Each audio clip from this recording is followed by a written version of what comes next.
And this time I'm going to try to, in a way, Frankenstein together our image without basically touching any of the sliders, but just by using different presets on different layers. Now, I haven't tried or rehearsed this before, so I'm as surprised or as expecting as you are to see whether and how this plays out. But this is arguably the fastest way of creating an HDR inside Aurora HDR, just by putting different presets on different layers and then blending them together with the brush tool. Okay, so Aurora has finished putting together our image here. And now I'm going to open this presets panel down here. And I'm just, with all the presets in this panel, I'm just going through to see,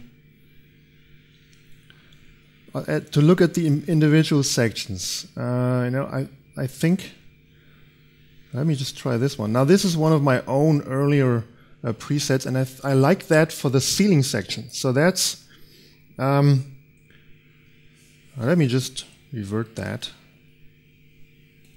Because what I would like to do is create a layer first, okay? So I'd like to keep this clean. So as I did before, I'm going to create another layer on the original layer. And where was it? I think this one. So I'm going to apply this preset, and just very quickly, small brush, 100% opacity, very soft brush, and I'm going to paint that in the ceiling. The effect taken from the preset, and I'm not really seeing what I'm doing here because it's too dark. Just paint it in only on the ceiling here. And let me show the mask. And let me get a little bit of a bigger brush so that I don't have to waste your time brushing so much. And it's going to be very, very sloppy here, okay? So that's just the nature of this kind of thing. I'm Frankensteining together my HDR. So the look of the ceiling is already nice. Now let's see. Now you can obviously, if you see a better one, just replace it. But that doesn't fit really, I think. So let's see if we see anything that is nice for the walls. Now these walls are pretty problematic here, I have to say, because they have a lot of detail. So they start looking very ugly very, very fast. So I'm moving through those presets pretty quickly, just to see whether we get any adjustments that I like.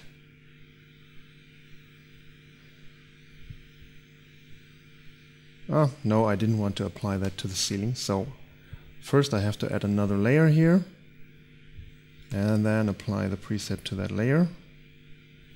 Okay, I can live with that. So I'm going to just pick my brush as before, make sure that the correct layer is activated. I'm just going to brush in the walls here. Now if you take some more time and get the masking right,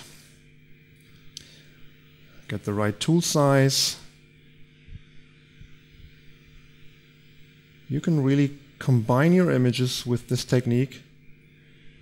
Now you're probably going to want to go in and change the individual settings, of course, because your presets might not work 100%,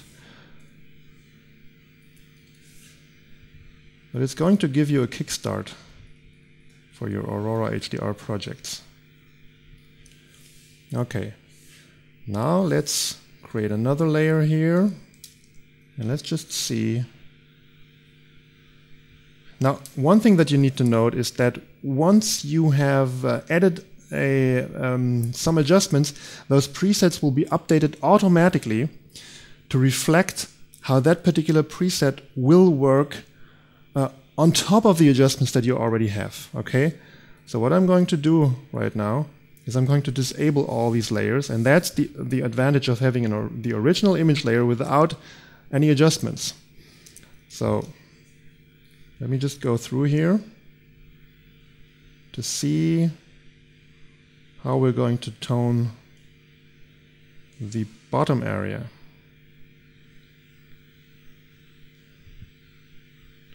Let's just see, I created this layer here specifically for the bottom, right? I'm going to disable those. Now, come on. Click on this layer 3. And let's try this one here. This has a nice smooth floor. So I'm going to grab my brush tool again. And then just blend in that floor section here.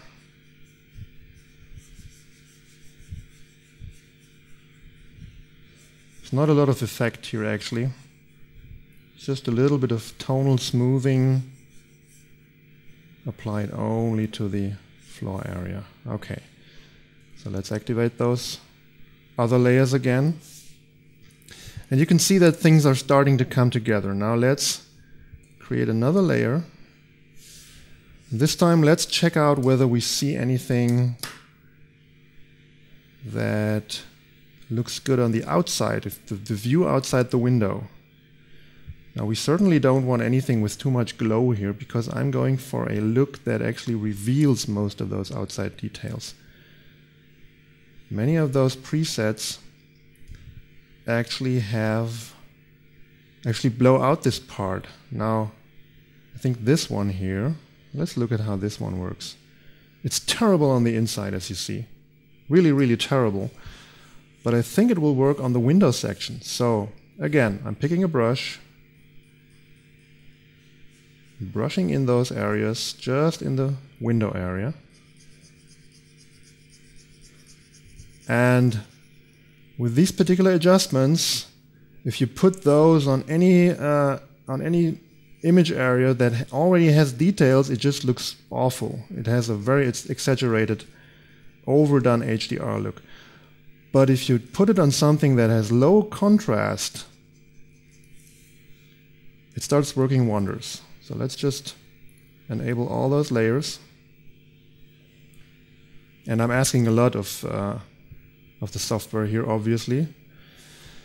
And now you could argue if that's a great image, obviously, as always. But you know, we've just combined sections for the ceiling, for the walls, and for the floor within just a couple of minutes, without dialing anything in the in the adjustment sliders. We've just combined pre-existing presets on different layers and masked those layers to blend those adjustments. So let's apply that vignette again here.